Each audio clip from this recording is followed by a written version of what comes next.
Friends, ಇವತ್ತು ಸೋಮವಾರ ಮಧ್ಯಾಹ್ನ 2 ಗಂಟೆಗೆ ಶುರುವಾಗಿದ್ದ ಮಳೆ ಇನ್ನೂ ಕೂಡ ಬರ್ತಾನೇ ಇದೆ. ಸೊ ಎಲ್ಲ ಏರಿಯಾದಲ್ಲೂ ಬರ್ತಾ ಇದೆಯೋ ಇಲ್ವೋ ಗೊತ್ತಿಲ್ಲ, ಬಟ್ ನಮ್ಮ ಏರಿಯಾದಲ್ಲಂತೂ ಧಾರಾಕಾರವಾಗಿ ಸುರಿತಾ ಇದೆ ಮಳೆ. ಮಧ್ಯಾಹ್ನ 2 ಗಂಟೆಗೆ ಶುರುವಾಯಿತು, 3:15 ಆದರೂ ಕೂಡ ಸ್ಟಾಪ್ ಆಗಲಿಲ್ಲ. ಸ್ಕೂಲ್ ಬಿಡೋ ಟೈಮಿಗೆ ಕರೆಕ್ಟಾಗಿ ಜೋರು ಮಳೆ ಬಂದುಬಿಡುತ್ತೆ. ಸೊ ಇವತ್ತು ಕೂಡ ಹಂಗೆ ಆಯಿತು. ಅದಾದಮೇಲೆ ಸರಿ ಮಳೆ ಸಮಾಧಾನ ಆಯಿತು ಅಂತೇಳಿ ಸ್ಕೂಲಿಂದ ಕರ್ಕೊಬಂದಿದ್ದೆಲ್ಲ ಆಯಿತು. ಮತ್ತೆ ನೋಡಿದ್ರೆ ಇನ್ನೊಂದು 1/4 ಗಂಟೆ ಅನ್ನೋ ಅಷ್ಟೊತ್ತಿಗೆ ಮತ್ತೆ ಶುರುವಾಗ್ಬಿಡ್ತು ಮಳೆ. ಮತ್ತು 4 ಗಂಟೆಗೆ ಶುರುವಾಯಿತು, 4:45ಕ್ಕೆ ಶುರುವಾಯಿತು.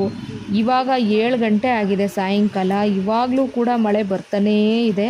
ಒಂಥರ ಚೆನ್ನಾಗಿ ಅನ್ನಿಸ್ತಾ ಇದೆ, ಮಳೆ ಬರ್ತಾಯಿದ್ರೆ ಖುಷಿಯಾಗುತ್ತೆ ನನಗೆ. ಬಟ್ ಇವತ್ತು ಟ್ರಾಫಿಕ್ ಎಷ್ಟಾಗಿರುತ್ತೆ, ಹೊರಗಡೆ ಡ್ಯೂಟಿ ಮಾಡೋವಂಥವ್ರು, ಓಡಾಡೋವಂಥವ್ರು ಅಂದರೆ ಡ್ರೈವರ್ಗಳು, ಅವರಿಗೆಲ್ಲ ಎಷ್ಟೊಂದು ಕಷ್ಟ ಆಗ್ತಾ ಇರುತ್ತಲ್ವ. ಸೊ ಇಷ್ಟೊಂದು ಮಳೆ ಬಂದುಬಿಟ್ರೆ ಹೆಂಗಪ್ಪ ಅನ್ನಿಸ್ಬಿಡುತ್ತೆ. ಒಟ್ಟಾರೆ ನಮ್ಮ ಏರಿಯಾದಲ್ಲಂತೂ ಮಳೆ ಬರ್ತಾಯಿದೆ. ನಿಮ್ಮ ಏರಿಯಾದಲ್ಲೂ ಇದೇ ಥರ ಮಳೆ ಬರ್ತಾಯಿದೆ.